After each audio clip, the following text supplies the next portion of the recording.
할렐루야. 오늘도 새날을 주신 하나님께 감사드리고 오늘도 말씀 안에서 믿음 안에서 승리하는 하루가 되시기를 축원합니다. 오늘 우리가 함께 보실 말씀은 고린도전서 1장 4절부터 9절까지 말씀이 되겠습니다. 자, 오늘 고린도전서 말씀 함께 이제 묵상하기 시작하는데요. 오늘 사도 바울은 고린도 교회를 생각하면서 예수 그리스도 안에서 하나님의 은혜로 말미암아 감사한다 그렇게 말씀하고 있죠. 네 가지 감사의 제목을 말씀하고 있습니다. 자, 이를 통해서 우리의 신앙이 어떠해야 하는지를 잘 알 수가 있습니다. 이런 신앙이 되기를 소망하면서 오늘 말씀을 함께 나누고자 합니다. 첫째는요, 우리 6절 말씀 볼까요? 그리스도의 증거가 너희 중에 견고하게 되어 있습니다. 자, 그리스도의 증거는 복음이죠. 복음 안에서 견고하게 믿음이 세워지게 해달라라고 하는 것을 알 수 있습니다. 자, 신앙이라고 하는 것은 예수 그리스도의 구원의 복음 위에서 견고하게 세워집니다. 우리의 신앙의 기초는 예수 그리스도이십니다. 그 믿음의 반석 위에 우리 믿음은 흔들리지 않고 견고하게 잘 세워져 나갈 수가 있습니다.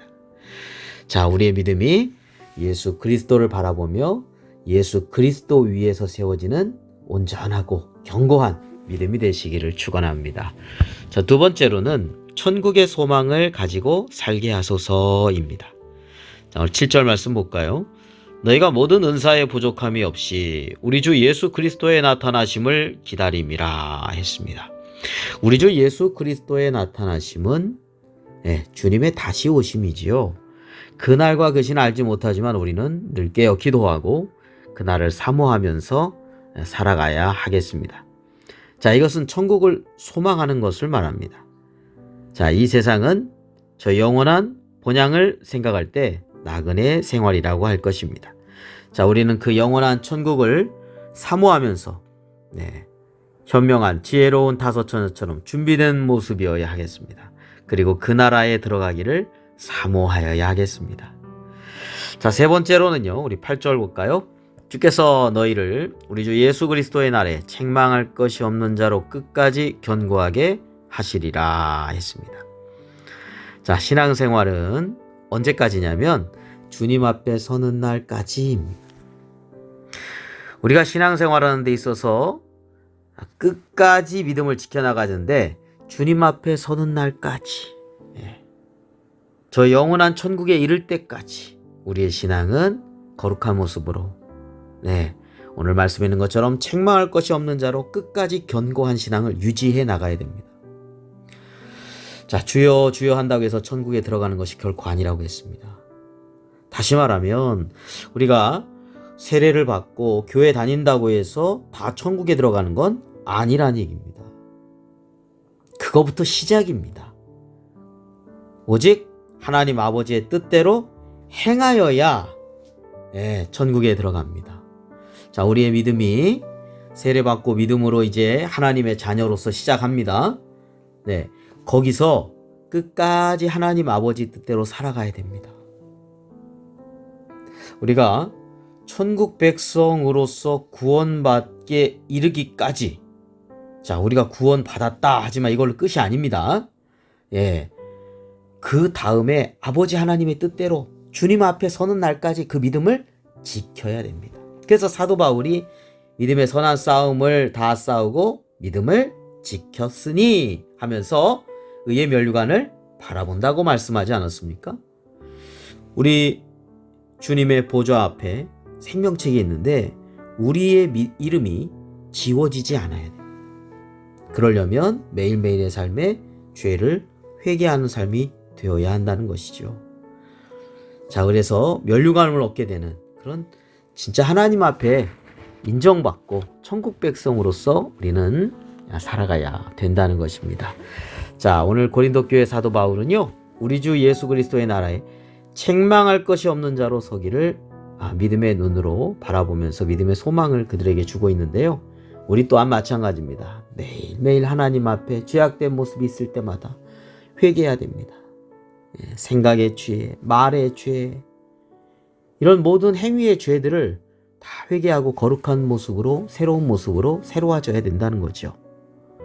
우리가 목욕을 합니다. 그러나 손발을 매일매일 씻지요. 구원받은 하나님의 자녀이지만 매일매일 우리는 회개하면서 죄악의 종된 삶을 살아가서는 안 되고요. 믿음으로 세상의 죄악을 이기는 삶이 되어서 주님께서 기뻐하시는 삶이 되기를 주님의 이름으로 축원합니다. 자, 네 번째로는요. 매일매일 주님과 더불어 교제하는 생활이 되게 하소서입니다. 자, 9절 말씀 보겠습니다. 너희를 불러 그의 아들 예수 그리스도 우리 주와 더불어 교제하게 하시는 하나님은 미쁘시도다 했습니다. 우리를 죄악 가운데서 부르신 하나님께서는 우리의 매일매일의 삶이 예수 그리스도와 더불어 교제하는 삶이 되기를 원하십니다. 우리가 하나님의 자녀잖아요. 그죠? 하나님과의 교제가 늘 있어야 됩니다. 예수 그리스도 안에서의 교제가 늘 있어야 됩니다. 부모와 자녀가 있는데 늘 서먹서먹하고 대화가 없다면 그거는 올바른 관계라고 볼 수가 없겠죠. 예. 밥 먹으라 해도 대답 없다가 아무도 없는데 조용히 나와서 밥 먹고 들어가고 그 다음에 학교도 언제 갔는지 모르겠는데 학교를 가고 직장을 가고 네. 그것은 뭔가 지금 막혀져 있는 겁니다. 교제가 이루어지는 것이 진정 행복한 그런 부모와 자녀의 관계라고 할 수 있겠죠. 우리가 하나님의 자녀입니다. 하나님 아버지와의 그 사랑과 그 모든 그 평강과 기쁨이 가득한 그런 관계가 되어야 한다는 것이죠. 주님께서 우리를 너무나 사랑하십니다. 그리고 우리가 세상을 이기도록 주께서 함께 해주시고 도와주시고 인도해 주시기 때문에 우리는 늘 주님과 가까이 교제하는 삶을 살아가야 됩니다. 그러기 위해서 성령 안에서 기도하며 또 말씀 안에 순종하는 삶이 되어야 되겠습니다. 자, 오늘 고린도 교회를 생각하면서 바울의 감사 제목을 함께 나누었죠. 복음의 든든한 기초 위에서 저 영원한 천국을 바라보며 주님이 오시는 날에 책망할 것이 없는 매일매일 회개하면서 하나님의 뜻 가운데 살아가고자 주님과 늘 교제하며 기도하는 삶이 되어 주님께 영광을 돌리고 주님의 도우시는 은혜 가운데 살아가시는 복된 나날들이 되시기를 주님의 이름으로 축원합니다.